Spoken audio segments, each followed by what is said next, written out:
Beer bar, dance bar, यहां आपको आपसे दूर रखा जाता है।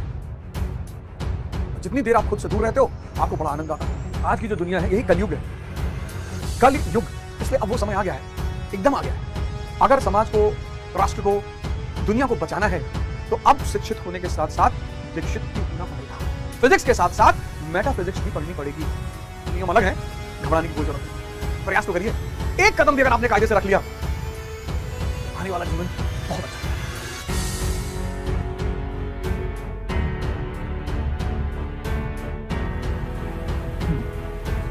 जय हिंद फ्रेंड्स।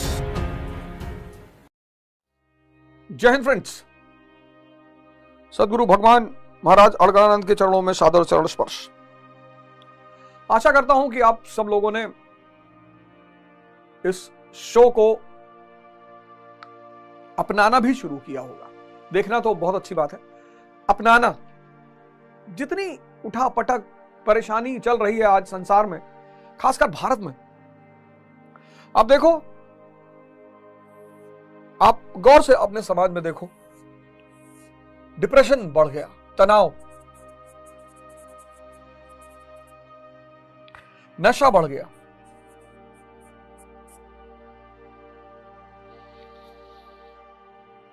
करुणा खत्म हो रही है,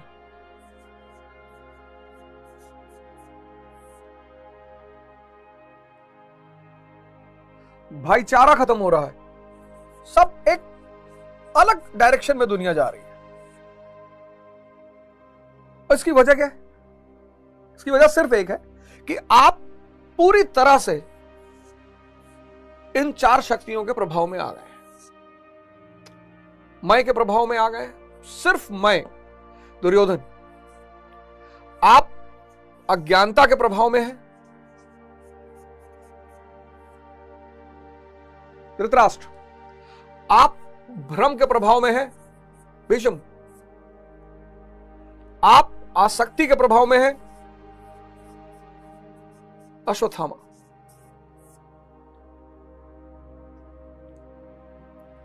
एक्चुअली पूंजीवाद को इन सबसे बड़ा फायदा है। समझिएगा इस खेल को। पूंजीवाद, कैपिटलिज्म, कैपिटलिज्म को इनके शक्तिशाली होने से बड़ा फायदा है। आप कहेंगे कैपिटलिज्म? बिल्कुल। जितना आपका मैं ताकतवर होगा, यानी जितना दुर्योधन आपका ताकतवर होगा, उतना ज्यादा आप भौतिक वस्तुओं, मटेरियल, भौतिक वस्तु मतलब मटेरियल थिंग्स की तरफ भागेंगे। मेरी गाड़ी, मेरा बंगला, मेरी घड़ी, मेरा मोबाइल, मैं। जहां मैं नहीं है वहां भौतिक मटेरियल वस्तु से क्या लेना देना। अज्ञानता, अज्ञानता यानी धृतराष्ट्र अंधा है। ये अंधा है। इसका अंधेपन का आप अंदाजा देखिए कि इसे कॉस्मेटिक्स,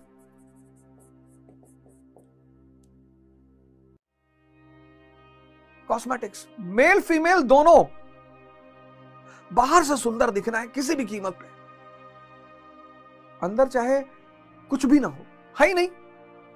शादियां हो रही हैं, ब्यूटी पार्लर में लोग 2-2 लाख रुपए खर्चा कर रहे हैं, एक हफ्ता शादी चल रही है, क्योंकि अंदर को चाहिए नहीं। कॉस्मेटिक्स अज्ञानता ही तो है।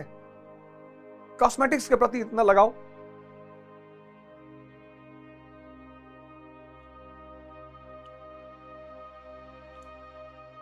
दिखावा, शो ऑफ,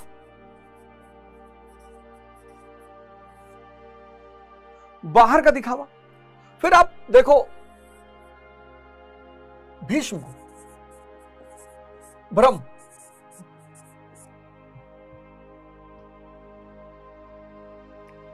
सुख का कॉन्सेप्ट हर जगह ही आपसे कहता है आप हैप्पी होना चाहते हैं, if you want to be happy. ये सुख को बेच रहा है। आज आप देखो दुनिया में सुख को बेचा जा रहा है, सुख को, क्योंकि सुख एक भ्रम है। मैंने आपसे पिछली बार बताया।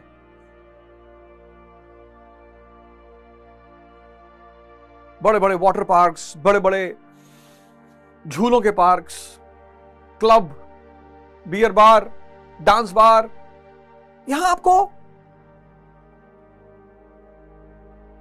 आपसे दूर रखा जाता है। जितनी देर आप खुद से दूर रहते हो, आपको बड़ा आनंद आता है। यही आपका भ्रम है। आसक्ति, अश्वत्थामा।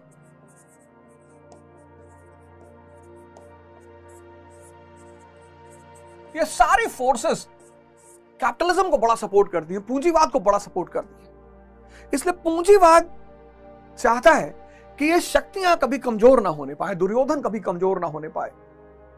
इसलिए जो भी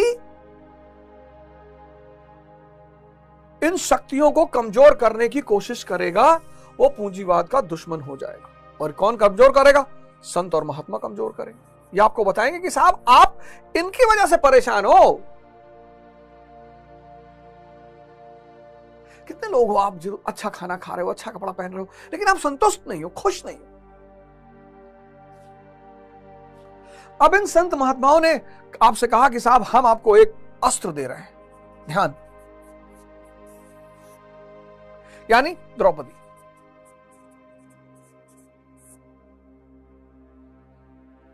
अब इन सब से निपटने के लिए आपको ध्यान का वर्ण करना पड़ेगा, आपको द्रौपदी बनना पड़ेगा। लेकिन जब आप द्रौपदी बनेंगे तो आपके 5 पति भी होने चाहिए। धर्म पहला पति आपका होगा, अनुराग दूसरा पति होगा आपका अर्जुन, भाव तीसरा पति होगा, नियम 5वां पति होगा, सत्संग नियम 4था और सत्संग 5वां पति होगा। इन पतियों के बिना अगर आप ध्यान के रास्ते पे चलेंगे तो आप खो जाएंगे, उड़ा दिए जाएंगे। आज लड़ाई चल रही है पूंजीवाद और अध्यात्म के बीच में। आज की जो दुनिया है यही कलयुग है, कल युग, यही कलयुग है, कलयुग, कलयुग, जहां असत्य यानी पूंजीवाद और सत्य यानी अध्यात्म,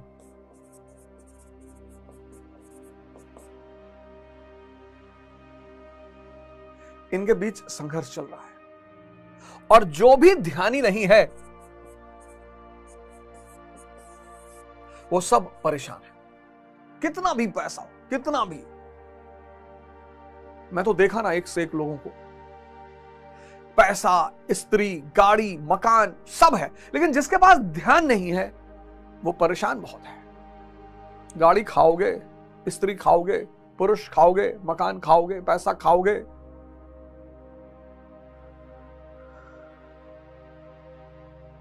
तो ये थी यहां तक की कहानी। अब श्लोक 13 पर आते हैं। बड़ा प्यारा श्लोक। दुर्योधन अपने सेनापतियों से कह रहा है कि तुम भीष्म की रक्षा करो। जब तक भीष्म जिंदा है, जब तक भ्रम जीवन में जिंदा है, तब तक हम अजय हैं। ये जो विजातीय शक्तियां हैं, कौरव की शक्तियां हैं, ये भ्रम रूपी शक्ति के सहारे अजय है। भ्रम खत्म। इसलिए आप समाज में देखो, समाज सबसे ज्यादा भ्रम फैलाने का काम करता है।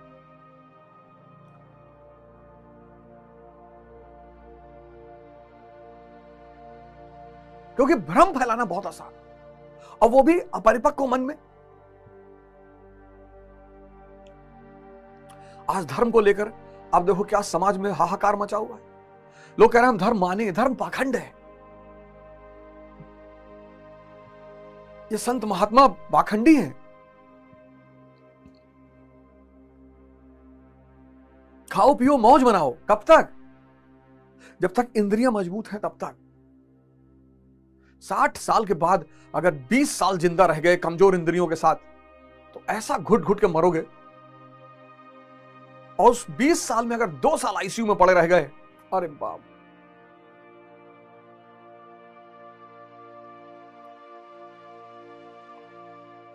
आज लोग संसार कमाना चाहते हो खुद को खोने के शर्त में। खुद को खोए जा रहे हैं, संसार कमाए जा रहे हैं। अध्यात्म कहता है कि खुद को कमाओ, संसार तुम्हारे पीछे है।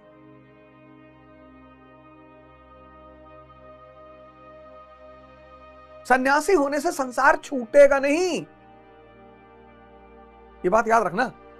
सन्यासी होने से संसार छूटेगा नहीं। अगर आप सन्यासी हो गए यानी आप होश में हो गए, तो संसार छूटेगा नहीं।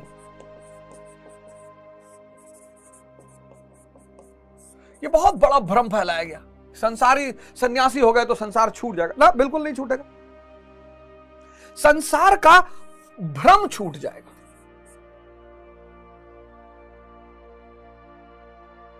कौन सा भ्रम? यह भ्रम कि स्त्री भोग्य है, यह भ्रम छूट जाएगा। कितना सम्मान पैदा हो जाएगा स्त्री के लिए। यह सन्यासी के लक्षण है। वो आईपीएस हो सकता है, आईएएस हो सकता है, डॉक्टर हो सकता है। जिसका भ्रम छूट जाए वो सन्यासी। लेकिन हमारे देश में एक भ्रम फैला दिया, अरे भैया घर छोड़ चला जी। क्यों घर छोड़ेगा वो? क्या जरूरत है घर छोड़ने की? सन्यासी होने से होश पैदा हो जाएगा, और जब होश पैदा हो जाएगा तो भ्रम छूट जाएगा, संसार नहीं छूटेगा। स्त्री का जो भोग्य का कॉन्सेप्ट है वो खत्म हो जाएगा, स्त्री सम्माननीय हो जाएगी। और जब आप स्त्री को भोगने की कोशिश नहीं करोगे, वो भी आपको भोगने की कोशिश नहीं करेगी।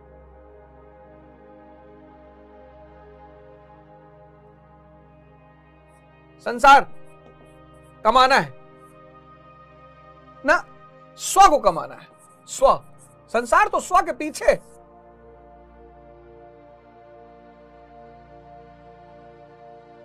जिसके पास पूरा ब्रह्मांड हो वो क्यों मर्सिडीज अपने पास रखेगा?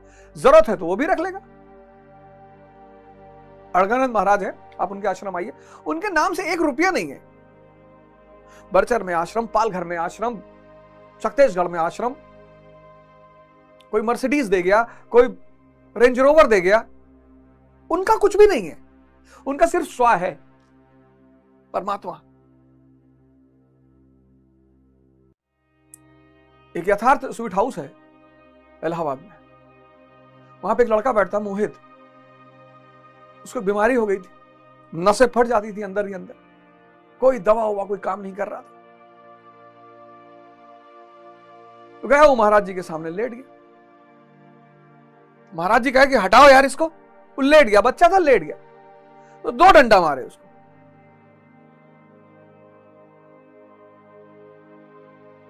उसकी बीमारी ठीक हो गई। अब ये बात कैसे घटी, ये मैं आपको जब गीता पे आऊंगा ना, कर्म अकर्म विकर्म का जब सिद्धांत समझाऊंगा तब बताऊंगा। बहुत बड़ा जादू है ये जो संतों के पास है। जल्दी जल्दी वो प्रकृति में छेड़छाड़ नहीं करते। फिर उन्हीं के घर में एक कैंसर के पेशेंट थे, कैंसर से उनकी मृत्यु हो गई। सन्यासी जल्दी, संत महात्मा जल्दी संसार में छेड़छाड़ नहीं करते, लेकिन कभी करुणावश, करुणा जो कर्म वो इकट्ठा किए उसमें से थोड़ा सा आपको दे देते, ले आओ, खुश रहो, आए हो इतना प्यार से।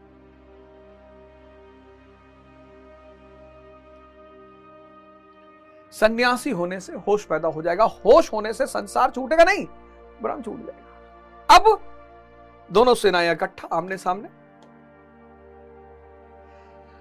12वां श्लोक, तस्य सृजनयन हर्षम कुरु वृद्धा प्रतामह। कुरु वृद्धा पितामह सिंहनादम विनद्य उच्चय शंखम ददमो प्रतापवान। अब मैं को खुश करने के लिए दुर्योधन को किस पे भरोसा है? मैं को किस पे भरोसा है? मैं को अगर जिंदा रहना है, मैं यानी दुर्योधन।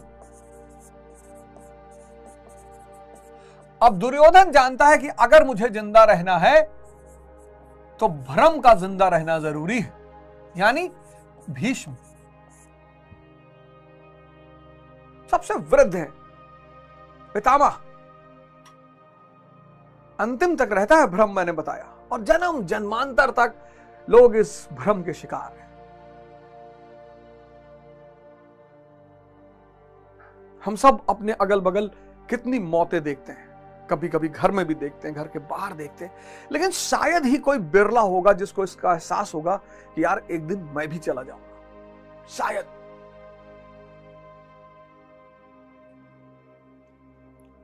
तो भीष्म जो पितामह है यानी ब्रह्म, वो मैं को खुश करने के लिए, दुर्योधन को खुश करने के लिए शंखनाद करते हैं। शंखनाद यानी उद्घोषणा, पराक्रम की घोषणा। शंख, भारतीय संस्कृति में हर चीज का अपना एक महत्व है। शंख, बड़ी सारी कहानियां हैं पुराणों में शंखों को लेकर, बहुत सारी कहानियां हैं। लेकिन आप एक बात गौर करना, आज आप अगर आपके घर में शंख हो तो आप उठाना और उसमें फूंकने की कोशिश करना। फूंकने से शंख नहीं बजता, आप गौर करिएगा। अगर आपके घर में शंख है तो आज आप शंख उठाइए, नहीं भी है तो खरीद के लाइए। बड़ा बड़ा चमत्कारिक चीज है शंख। आपको पता है, आपकी इंटरनल एनर्जी को एक्टिवेट करता है, क्योंकि वो फूंकने से नहीं बजता। और शंख जो है, मोलुसस, जो स्पाइनलेस जीव होते हैं, वो उसमें होते हैं। शंख का सीधा संबंध मेरुदंड से है, स्पाइन से है। आप कोशिश करिए फूंक के बजाने की, फूंकते रहिए, नहीं बजेगा। शंख जो है आंतरिक शक्ति से बजता है। बड़ी प्रैक्टिस करनी पड़ती है, बड़ी ट्रेनिंग लेनी पड़ती है। पहली बार में कोई शंख नहीं बजा सकता।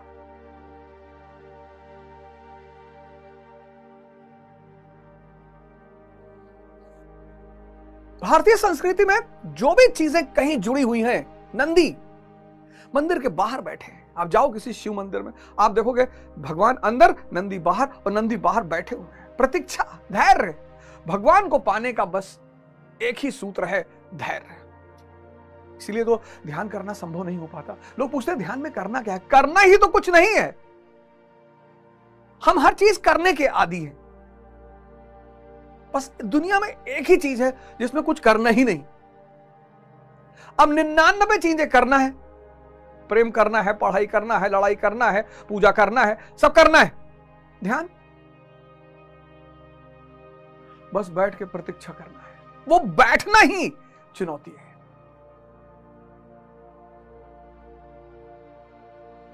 शंख,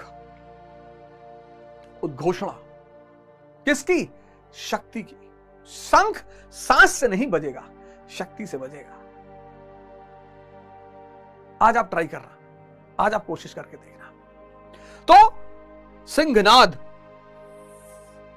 सिंहनाद, सिंह भयावह शंख बजाया। सिंह भय का प्रतीक है। और भ्रम का काम क्या है? भ्रम का काम क्या है? भय को बढ़ाना। इसलिए जितने लोग ध्यान शुरू करते हैं, शुरुआती चरण तो बहुत खतरनाक है, बैठने नहीं देता। शुरुआती चरण तो बहुत खतरनाक है, क्योंकि आपने हमेशा विजातीय शक्तियों को जाना है। तो जब आप शुरुआत करते हैं ध्यान की, जब आप समुद्र मंथन शुरू करते हैं, मन को मथना शुरू करते हैं, सबसे पहले जहर निकलता है। सबसे पहले जहर निकलता है, विष। समुद्र मंथन, जब आप ध्यान करोगे, मन को मथना शुरू करोगे, तो सबसे पहले विष निकलेगा। पता लगा ध्यान करने से पहले काम प्रभावित होता था, काम परेशान करता था, बढ़ गया, काम बढ़ गया,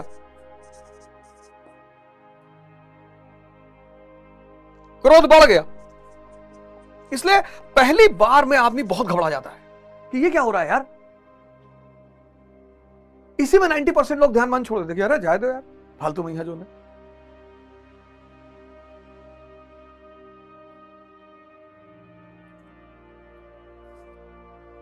इसलिए कर्मकांड की तरफ 95% दुनिया खड़ी है।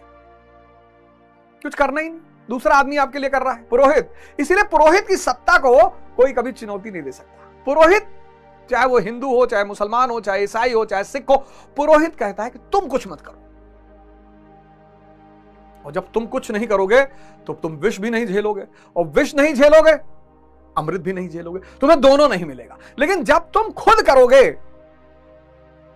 जब तुम पुरोहित को हटा दोगे सामने से, खुद साधना करने बैठोगे, सबसे पहले विष मिलेगा। तो सिंहनाद भयावह, प्रकृति में भय का सूचक। जितना ज्यादा भय बढ़ेगा,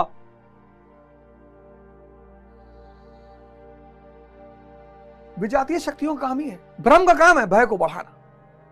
तो भीष्म पितामह अपने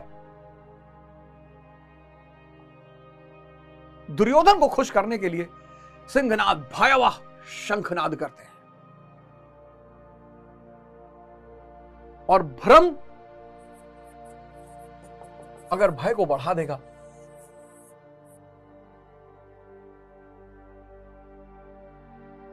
तो सुरक्षित हो जाएगा, क्योंकि भ्रम इतना भय को बढ़ा देता है कि कभी कभी जान ले लेता है आदमी की। बहुत बार ऐसा हुआ, कोरोना में तो ऐसा बहुत हुआ। फीवर हुआ, जुकाम हुआ, सर्दी हुई। आम सर्दी जुकाम में सांस लेने में दिक्कत होती, आम। अभी आपको सर्दी जुकाम होगा, देखो, आम सर्दी जुकाम में सांस लेने में दिक्कत होती है। लेकिन चूंकि उस वक्त चारों तरफ टीवी में दिखाया जा रहा था, ये लाशों की लाइन है, वो लाशों की लाइन है, वहां मर रहे हैं, लखनऊ में ढेरों सारी लाशें जलाई जा रही है, चीन में सड़क पे गिरे हुए लोग, और टर्की में सड़क पे गिरे हुए लोग, उसने भय को बढ़ा दिया। तो ज्यादातर लोग हार्ट फेलियर से मर गए।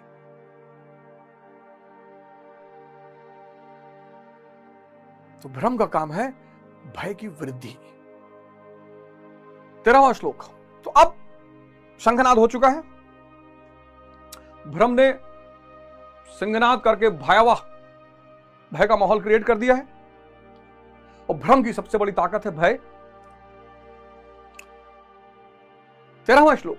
ततः शंखश्च भैरश्च पड़वानक गोमुखा सहसैव अभ्यहन्यन्त स शब्दस्तु मूलो अभवत्। शब्दस्तु मूलो अभवत्, यानी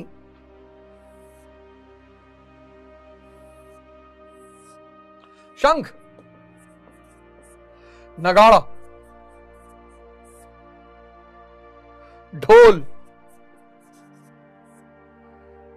नरसिंह आदि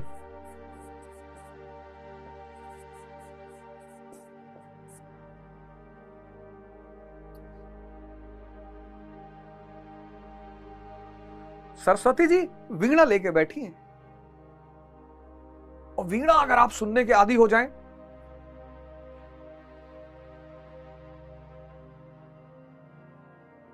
यानी जो आदमी ज्ञानी हो जाएगा, उसके जीवन के सारे तार यानी सारी इंद्रियां बैलेंस हो जाएंगी और एक मधुर स्वर निकलेगा। युद्ध के मैदान में कोई वीणा लेके नहीं बैठेगा। वहां कौन कौन से वाद्य यंत्र है? शंख है, शक्ति से बजेगा, नगाड़ा,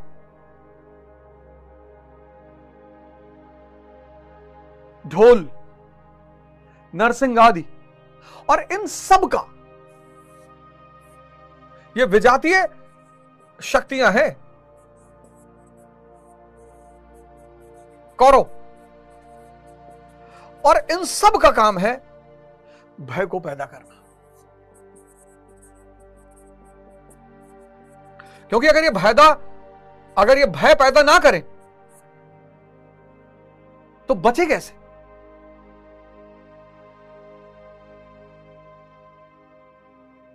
सबसे ज्यादा शक्तिशाली भ्रम। पहले वो सिंहनाद करेगा, एक भयावह माहौल क्रिएट करेगा, और उसके बाद अन्य शक्तियां, कौरव शक्ति, विजातीय शक्तियां, वो सब अपने अपने शंख बजाएंगी, अपने अपने वाद्य यंत्र बजाएंगी, और सबका काम है भय। क्योंकि जितना भय मजबूत होगा, जितना विजातीय शक्तियां सफल होंगी, जितना भय बढ़ेगा, उतनी विजातीय शक्तियां सफल होंगी।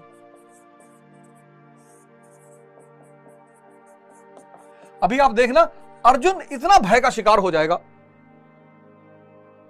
भ्रम और भय दोनों अर्जुन शिकार होगा, तब आपको गुरु का महत्व समझ में आएगा। अभी आगे जब बढ़ेंगे तो देखेंगे अर्जुन दोनों का शिकार हो जाएगा, भय का भी और भ्रम का भी, और ऐसी ऐसी बातें करेगा। विजातीय शक्तियां भय बढ़ाएंगी, और जितना ये भय बढ़ाएंगी उतना ही मोहमयी बंधन जो है वो मजबूत होता चला जाएगा।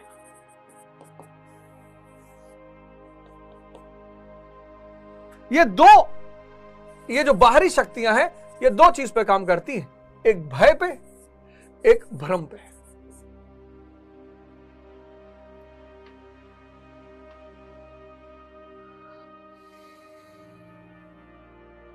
तो कौरवी शक्तियां जो है, विजातीय शक्तियां, इन्होंने एक भय का वातावरण पैदा कर दिया, भ्रम को बढ़ा दिया, और व्यक्ति जीवन में सबसे पहले इन्हीं से परिचित होता है। बड़ी अजीब सा जीवन है, शुरुआत ही यहीं से होती है। इसीलिए आप देखो, शिक्षा और संस्कार, शिक्षा और संस्कार, इनका हमारी संस्कृति में बड़ा महत्व है।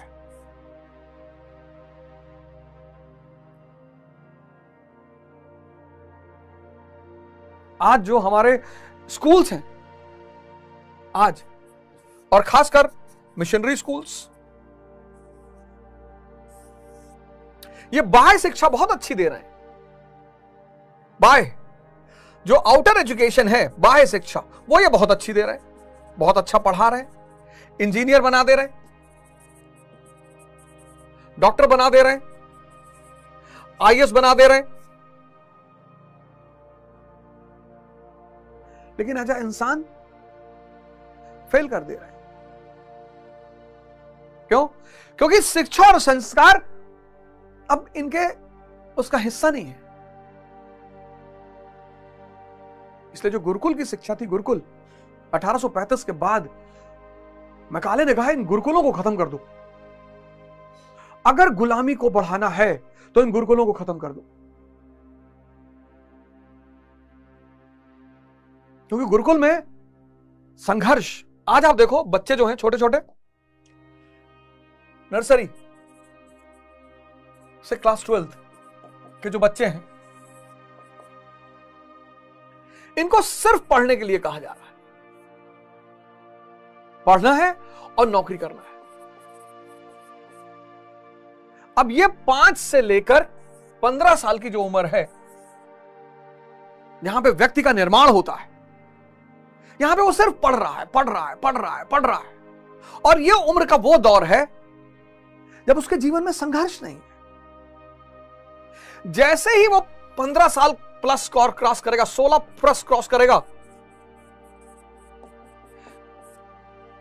वैसे ही चुनौतियां बढ़ जाएंगी, चैलेंजेस बढ़ जाएगा। क्या, कौन सा चैलेंज? कौन सा चैलेंज? भाई मिडिल क्लास फैमिली है तो फादर का रिटायरमेंट आने लगेगा करीब, पिता का रिटायरमेंट करीब आने लगेगा कि भैया पापा रिटायर होने वाले हैं, बहनों की शादी करनी है, समाज, नौकरी, विवाह, पहचान, इत्यादि इत्यादि इत्यादि। 5 से 15 यहां कोई तनाव नहीं है, यहां कोई चुनौती नहीं है। लेकिन यही वो दौर है, यहां कोई चुनौती नहीं।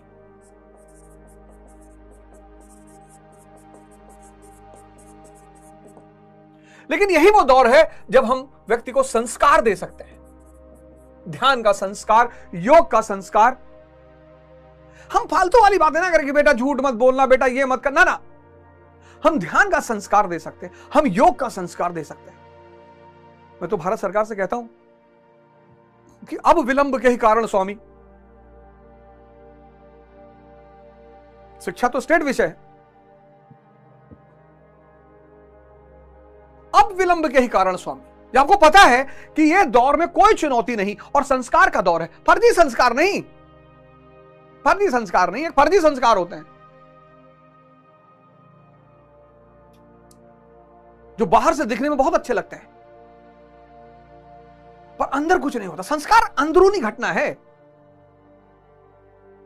जब संस्कार सिर्फ बाहर से होते हैं तो व्यक्ति पाखंडी हो जाता है, अंदर कुछ और बाहर कुछ और, वो और खतरनाक दौर होता है, वो और खतरनाक चीज होती है। ये वो दौर है जब शिक्षा के साथ व्यक्ति को संस्कार दिए जाना चाहिए, और ये स्कूलों में होना चाहिए। सूर्य नमस्कार कंपलसरी होना चाहिए, ध्यान की एक क्लास कंपलसरी होनी चाहिए। तो ध्यान और सूर्य नमस्कार जब वो इस पीरियड में करेगा, 5 से 15 के पीरियड में करेगा, तो मन से ताकतवर रहेगा और शरीर से ताकतवर रहेगा। तो जैसे ही वो 16 प्लस में एंटर करेगा और ये सारी चुनौतियां उसके सामने आएंगी, लड़ेगा वो, लड़ेगा वो, उसको लड़ना ही है, भाग ही नहीं सकता वो, ताकत अंदरूनी है, लड़ेगा। लेकिन अगर ताकत अंदरूनी नहीं है तो नशे पे डिपेंडेंट हो जाएगा, स्त्री पे डिपेंडेंट हो जाएगा, अपने आप को खोने की कोशिश करेगा। जितना खोया रहेगा उतना चुनौतियों से दूर रहेगा। अयोध्या में श्री राम जी का मंदिर 22 जनवरी को शुरू हो जाएगा, बड़ी अच्छी बात है। भारतीय संस्कृति के महानायक हैं श्री राम। श्री बनकर घर से निकले, श्री राम बनकर घर से निकले, प्रभु राम बनकर लौटे। कितना साल लगा? 14 साल। ये तो मैं आपसे बार बार कहता हूं, 6 महीना त्याग और तपस्या कर लो, आईएएस, साल भर कर लो एमएलए, 5 साल कर लो मेंबर ऑफ पार्लियामेंट, 10 साल कर लो प्रधानमंत्री, और 14 साल कर लिए भगवान। अब ये सूत्र श्री राम को पता है, तो इन्होंने अपनी पत्नी और बच्चों को आश्रम में रखा। और इनके बच्चे कौन है? लव कुश, भगवान को बांध देते हैं। ये मैगी खाने वाले बच्चे नहीं है, ये कॉम्प्लान पीने वाले बच्चे नहीं है। हनुमान जी को बांध दिया, भरत जी को बांध दिया, सबको बांध दिया। इसलिए श्री राम भारतीय संस्कृति के महानायक हैं, क्योंकि ये बताते हैं कि त्याग और तपस्या श्रेष्ठता का सिद्धांत है।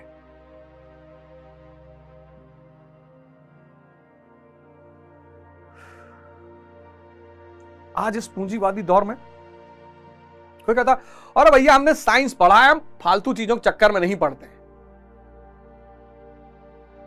आज आप देखो जनसंख्या को, जो भी आज ध्यान की तरफ, संन्यास की तरफ कौन जा रहा है? जो रोगी है। किसी को टीबी हो गई, किसी को डायबिटीज हो गई, किसी को शुगर हो गया, किसी को कैंसर हो गया, ये ध्यान की तरफ जा रहा है। दूसरा कौन जा रहा है? जिसका डिप्रेशन में है। दूसरा, तीसरा कौन जा रहा है? जो असफल है, कुछ मिल ही नहीं रहा। बहुसंख्यक ये लोग इस धारा की तरफ जा रहे हैं। ये धारा हमारी संस्कृति का अहम हिस्सा है। यही तो भारत है, द्विज का सिद्धांत।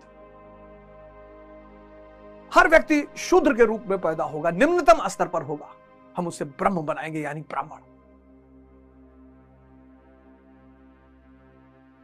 तो वे जातीय शक्तियां क्या करेंगी? भ्रम और भय को बढ़ाने का प्रयास करेंगी, क्योंकि जितना ज्यादा वो भ्रम और भय को बढ़ा ले जाएंगी, उतना ही ज्यादा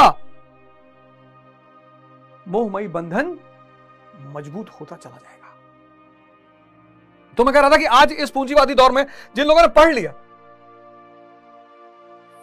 शिक्षा तो सबने ले ली, लगभग बहुसंख्यक लोगों ने, लेकिन दीक्षा, मतलब हमने साइंस पढ़ लिया, फिजिक्स पढ़ लिया, केमिस्ट्री पढ़ लिया, अच्छी बात है, बहुत अच्छा, बहुत अच्छी बात है, इसमें बुराई क्या है?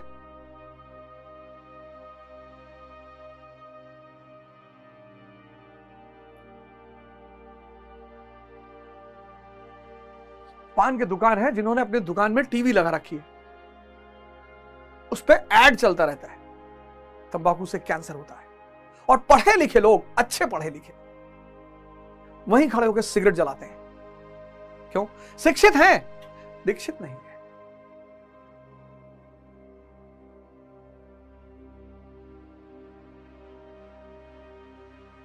विज्ञान बाहर का खेल है, यह सब कुछ बाहर के बारे में बताती है, बाहर, यह सब कुछ अंदर के बारे में बताता है। दोनों का रास्ता एकदम विपरीत, एकदम। इसलिए अब वो समय आ गया है, एकदम आ गया है। अगर समाज को, राष्ट्र को, दुनिया को बचाना है, तो अब शिक्षित होने के साथ साथ दीक्षित भी होना पड़ेगा। फिजिक्स के साथ साथ मेटाफिजिक्स भी पढ़नी पड़ेगी। नियम अलग हैं, घबराने की कोई जरूरत नहीं, प्रयास तो करिए। एक कदम भी अगर आपने कायदे से रख लिया